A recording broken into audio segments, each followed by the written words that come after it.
gathered together from the cosmic reaches of the universe, here in this great hall of justice, are the most powerful forces of good ever assembled.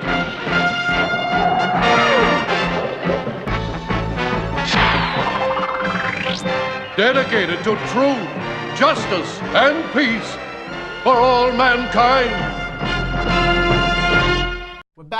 We're back. Spinner Act, and we're doing the review of that great Thor Ragnarok show. Hey, was it great or was it not great? Petey, what do you think? You put me on the spot.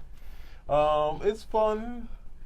I don't know why Mark Ruffalo is walking around like he's doing reading, rehearsing, because he has on. He's in Asgard, and he has like a suit jacket and a T-shirt.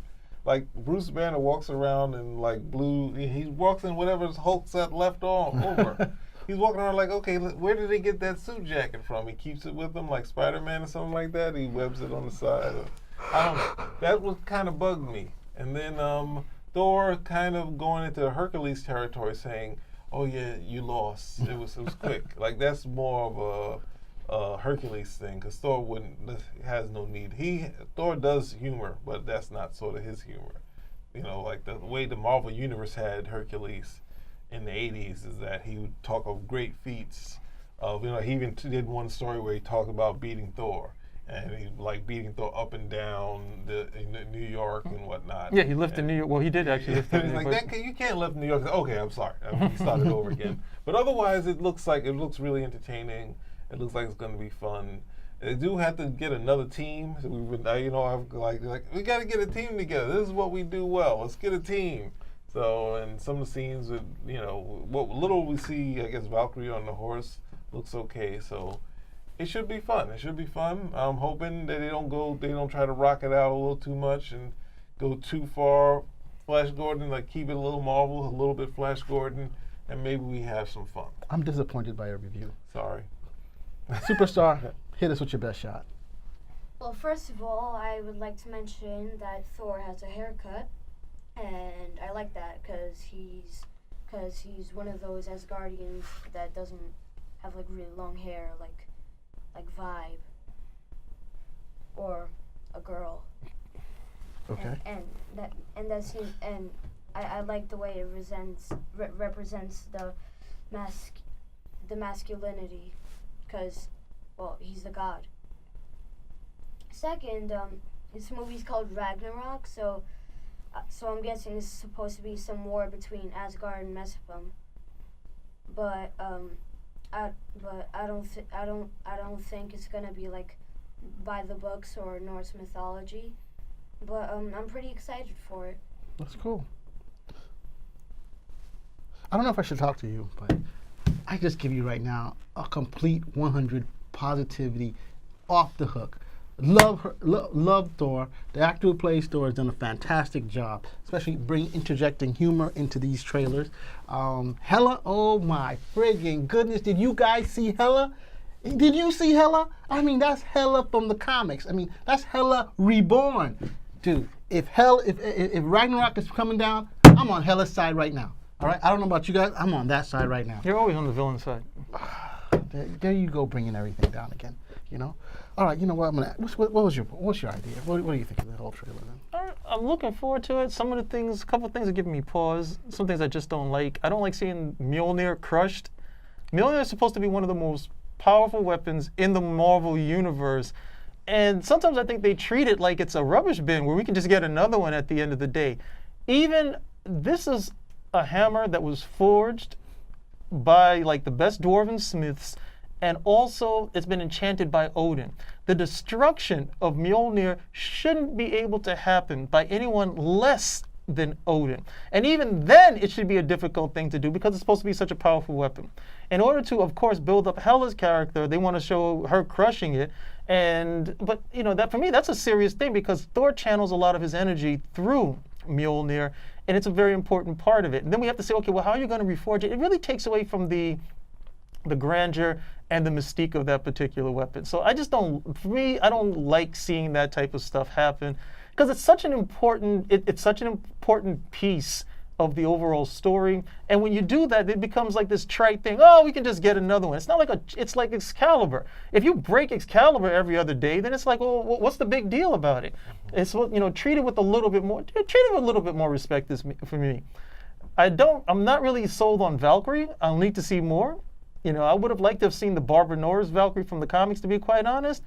But we gotta be socially aware. So we gotta have some changes made. So I knew that was coming down the pipe. I just freaking knew that was coming down the pipe. So we make a couple of changes here. But the fight with Hulk and Thor, I definitely do want to see that.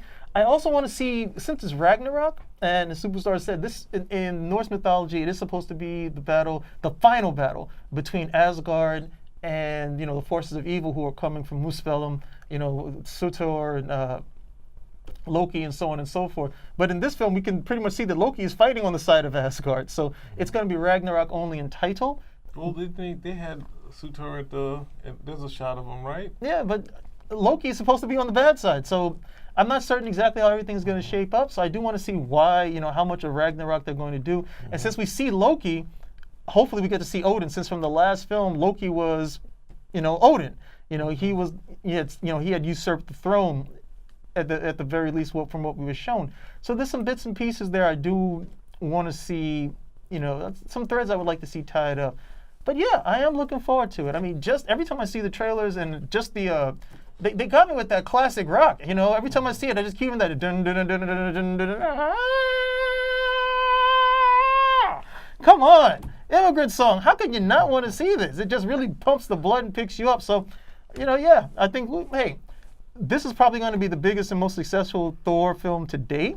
It'll probably be the last one we see as well. So I'm definitely looking forward to it. But those particular things that I noted, those do irk me, but not so much that I'm not enthusiastic about seeing the film. Well, that's a very good point. But I don't know how Thor and Loki alone are going to take on Hela and it's supposed to be a war, so a bunch of other people. Seeing how, one, Hela picked up the hammer, so she's worthy, which basically is everything Thor is. And two, she destroyed Mjolnir, so I don't know how Thor is gonna prove a match to her, and an entire army.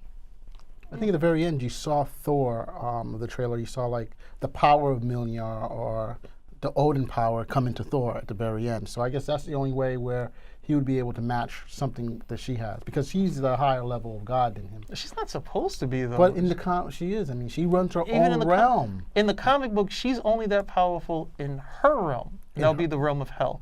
That's the only place where she would be that powerful. Outside, she's not.